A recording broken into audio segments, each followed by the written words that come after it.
continuing to present the works of the ancient authors that contain clear claims according to which the ancient Macedonians were not Greeks. Appian was from Alexandria. He was born around the year 95. Around the year 120, he left for Rome, where he studied as a lawyer. He is the author of several historical works, from which only History of Rome is fully preserved. One of his other works was the Macedonian Wars.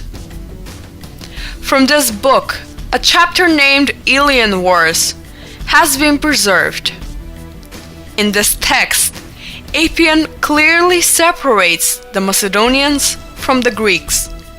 Describing the war between the Romans and the Illyrians, he writes, "The Romans made war against the Illyrians on account of this temple robbery, as the Romans now held sway over the Greeks and the Macedonians."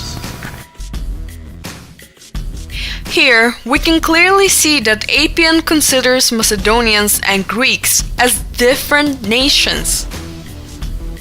In the chapter Syrian Wars, from the book History of Rome, Appian makes an even clearer example of Macedonia being a different nation from Greece.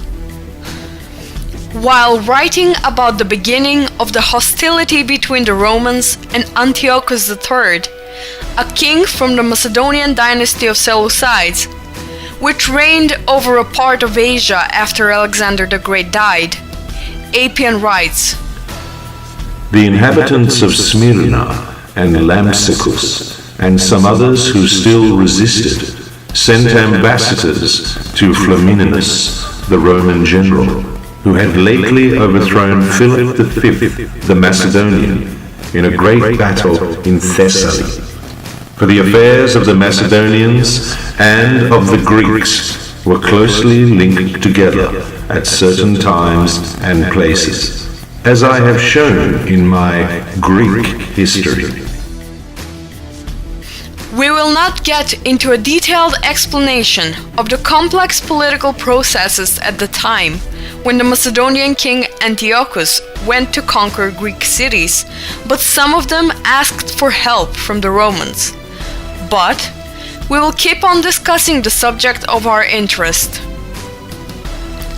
In the Syrian Wars, Appian even calls the Macedonians a separate race, no matter the meaning this word had in the ancient times.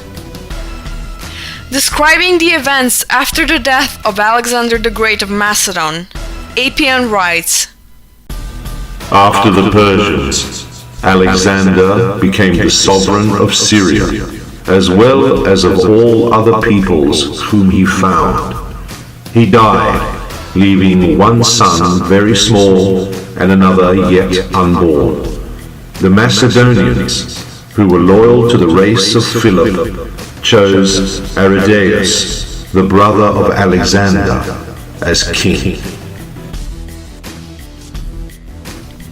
In the same work, Appian writes about the activities of Seleucus, a Macedonian general and later king of some parts of the remains of Alexander's empire, in founding cities. Here, again, Appian clearly separates the Macedonians from the Greeks. He even writes that the Macedonians and the Greeks had their own toponymy for their cities, which the Macedonian king Seleucus used in naming the newly founded cities. Here we read, "He built cities throughout the entire length of his dominions, and named 16 of them Antioch, after his father. To others he gave names from Greece or Macedonia, or from his own exploits, or in honor of Alexander, whence it comes to pass that in Syria and among the barbarous regions of Upper Asia many of the towns bear Greek and Macedonian names. Further, in the Syrian wars, Appian offers very important data, which destroys another base of the Greek historiography and propaganda related to the ethnical origin of the Macedonian dynasty Argos, from which Filip II and Aleksandar the Great descended. The information that the descendants of this dynasty originated from Argos in Peloponnesus, not far from Athens, is widely spread today. But Appian writes something completely different. In this article, he says, "There is an Argos in Peloponnes, another in Amphilochia, another in Oresteia, whence come the Macedonian Argos, and the one in the Ionian Sea." Oresteia is a region in Macedonia. So, according to Appian, Macedonia too had a city called Argos, and this is where the Macedonian dynasty Argos comes from, and not from the Argos in Peloponnesus. If someone notes that there are ancient testimonies according to which this Macedonian dynasty is descending from Argos in Peloponnesus, we will reply that Appian testimony is an ancient testimony as well, no more or less relevant than those that claim otherwise.